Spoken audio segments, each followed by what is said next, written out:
Class 8 का science subject का कौन सा चैप्टर है? 11वां। इसका क्वेश्चन आंसर करवा रहे हैं और उसका 1 से लेकर 9 तक का सॉल्यूशन कर दिया गया था, ठीक है ना। आज करेंगे कहाँ से? 10 से। और 10 का पहला क्वेश्चन है, ध्यान दो, 10वां नंबर क्वेश्चन।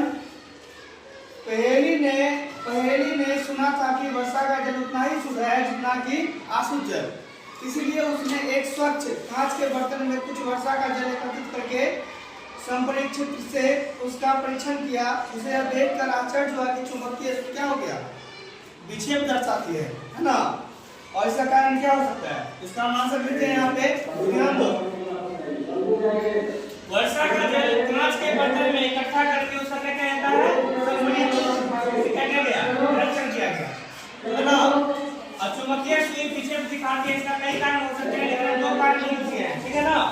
उससे पहला कारण है जल भागने दो। वर्षा का जल नीचे आ जाते क्या होता है? कई अशुद्धियों से युक्त हो जाता है। मतलब क्या, वर्षा के जल में बहुत सारे अशुद्धि मिल जाते हैं, है ना, वो पानी शुद्ध नहीं रह पाता है। दूसरा पॉइंट है, जब कांच के साफ बर्तन में कुछ अशुद्धियां क्या होती है, पहले से मौजूद होती है ना।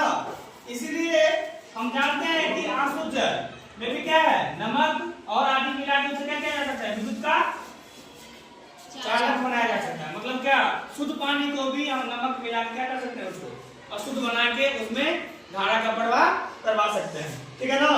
उसके बाद ध्यान देना है, उसी प्रकार क्या होगा, वर्षा का जल अशुद्ध हो तो चुंबकीय विक्षेप क्या हो जाएगा, दिखाना शुरू कर देगा। और 11वां क्वेश्चन है, क्लास है ना, 11वां क्वेश्चन है, अपने आसपास उपलब्ध विद्युत लेपित वस्तुओं की सूची बनाइए जिसमें क्या हो, माने विद्युत तरीका से क्या किया हो, उसका लेपन किया गया हो। मतलब क्या, एक नया परत चढ़ाया गया हो, वो बोला जा रहा है। तो ध्यान दो, अरे होता है ना, मान लो जैसे कोई जेवर है ना, एकदम मान लो कोई आभूषण है जो एकदम सेम टू सेम सोने की तरह रहता है, लेकिन सोना नहीं रहता है, तो उसमें क्या है, उसका पानी का कलर चढ़ाया जाता है, जिससे क्या हो, सेम टू सेम वैसे ही देखने को मिलता है। तो वही बात बोला जा रहा है, लेपित करने वाला बात, जो किस किस वस्तु पे लेप चढ़ाया जा सकता है। तो ध्यान दो, नकली आभूषण में तब ना सेम टू सेम मिलता है, सस्ता में 5 मिल जाता है, वही बात है। नई साइकिल का हैंडल और रिंग चमकते रहता है ना, उस पे लेपित रहता है कोई नया पदार्थ, है ना। और दर्द कुछ भाग और स्नान के लिए बाथरूम का टोटी और गैस का बर्नर है। और लोहे की वस्तुओं पर जिंक की परत, जिससे पेंटिंग करते हैं, जिससे क्या हो, बीज नहीं लगे, यानी जंग नहीं लगे। और रसोई का क्या है, बर्तन। इसको ध्यान रखना, ये सब कौन विद्युत लेपित वस्तु ध्यान दिया हुआ। जो प्रक्रिया आपने क्रियाकलाप 11.7 में देखी, यानी इससे पहले दिया हुआ किताब में, वह कॉपर के शोधन में उपयोग होती है।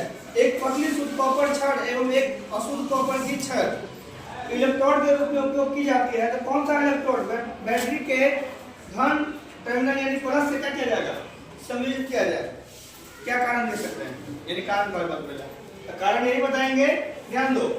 जो अशुद्ध कॉपर की छड़ को धन से यानी क्या, मतलब प्लस से सम्मिलित किया जाना चाहिए, क्योंकि अशुद्ध छड़ का कॉपर क्या होता है, मिलेगा तो क्या होगा, शुद्ध कॉपर इन टर्मिनल यानी माइनस से क्या हो जाएगा, जुड़ के शुद्ध कॉपर की छड़ पर क्या जमा हो जाएगा। इसलिए उसको इस प्रकार किया जाएगा। इस प्रकार से तुम लोगों का चैप्टर 11 का क्वेश्चन आंसर पूरा कंप्लीट हो गया, ठीक है ना। ध्यान रखना है।